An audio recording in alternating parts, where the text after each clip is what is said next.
नहमदुहु व नसल्ली व नसल्लिमु अला रसूलिल करीम अम्मा बाद फ़ाऊज़ु बिल्लाहि मिनश्शैतानिर रजीम बिस्मिल्लाहिर रहमानिर रहीम।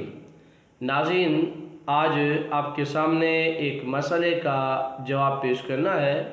जो मसला व्हाट्सएप में किसी भाई ने पूछा है कि जुमा की सुन्नतें कितनी हैं और उनमें गैर मुअक्कदा सुन्नतें कितनी हैं, मुअक्कदा सुन्नतें कितनी हैं, फिर इनकी नीयत क्या है। नाज़रीन, ये बात अपने जहन में रखिएगा कि इंसान पर 5 नमाज़ें फ़र्ज हैं और इन 5 नमाज़ों में इंसान को कामिलतन नमाज अदा करने का हुक्म दिया गया है, यानी मुकम्मल रकअतों को अदा करना चाहिए। बाकी रहा जहाँ तक कि गैर मुअक्कदा सुन्नतें कितनी हैं। नाज़रीन, गैर मुअक्कदा सुन्नतें नमाज जुमा में नहीं हैं, अलबत्ता गैर मुअक्कदा सुन्नतें असर की नमाज में भी है, असर के फ़र्ज़ों से पहले पढ़ी जाती हैं और इशा की नमाज में इशा के फ़र्ज़ों से पहले पढ़ी जाती हैं। इसके अलावा गैर मुअक्कदा सुन्नतें नहीं हैं। नाज़रीन, ये भी आपके ज़हन में रहे कि नमाज जुमा में सुन्नतों की तादाद कितनी है। नाज़रीन, नमाज जुमा में सुन्नतों की तादाद तकरीबन 10 है और ये 10 की 10 सुन्नतें जो हैं ये मुअक्कदा का दर्जा रखती हैं। इनकी अदायगी हर जी शऊर पर लाजिम है, किसी तरह भी इनकी अदायगी को तर्क करने की इजाज़त नहीं है। हर शख्स को नमाज जुमा की मुकम्मल सुन्नतें अदा करने की कोशिश करनी चाहिए। नाज़रीन, नमाज जुमा में सुन्नत मुअक्कदा की तादाद जो है वो तकरीबन 10 है। जैसे मैंने पहले अर्ज़ किया कि नमाज जुमा में गैर मुअक्कदा सुन्नतें नहीं हैं, अलबत्ता मुअक्कदा सुन्नतों की जो तादाद है वो 10 है।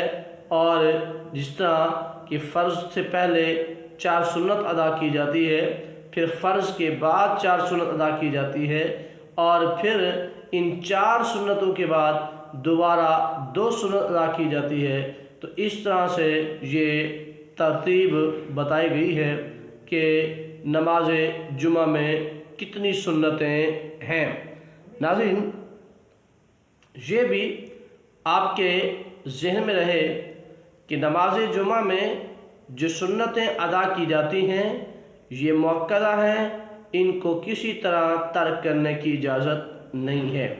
अब ये सवाल पूछा गया है कि इन सुन्नतों में नीयत क्या की जाए।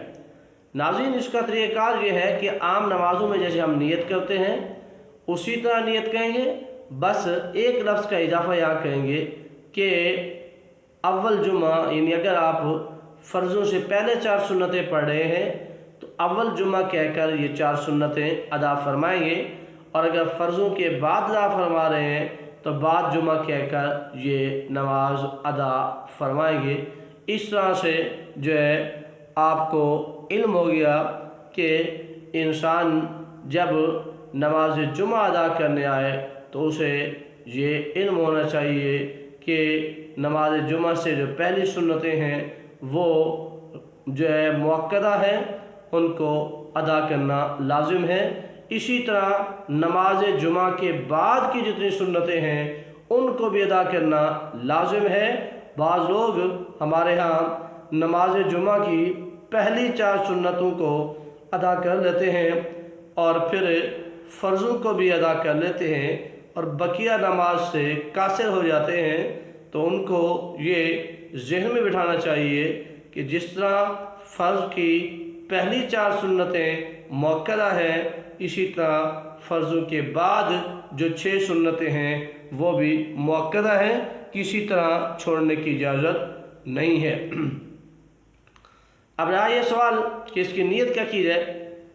तो नाज़रीन, जैसे हम आम हालात में नमाज की सुन्नत की नीयत करते हैं, यहाँ भी वही नीयत मुराद होगी, अलबत्ता मुनासिब ये है, बाज़ उलमा ने बताया है कि आप जब नमाज जुमा के फ़र्ज़ों से पहले वाली جو 4 رکعتیں ادا کر رہے ہیں تو آپ یہ نیت کریں کہ 4 رکعت نماز سنت اول جمعہ کی، اور پیشیدہ فرضوں کے بعد جو تم نمازیں جو ہے فرضوں کے یعنی جمعہ کے فرضوں کے بعد جو رکعتیں ادا کر رہے ہیں تو آپ ان کو نیت میں یہ کہیں گے کہ یہ بعد جمعہ ہے۔ تو خلاصہ کلام یہ ہے کہ انسان کو علم ہونا چاہیے جمعہ کی مکمل سنتیں وہ مؤکدہ ہے۔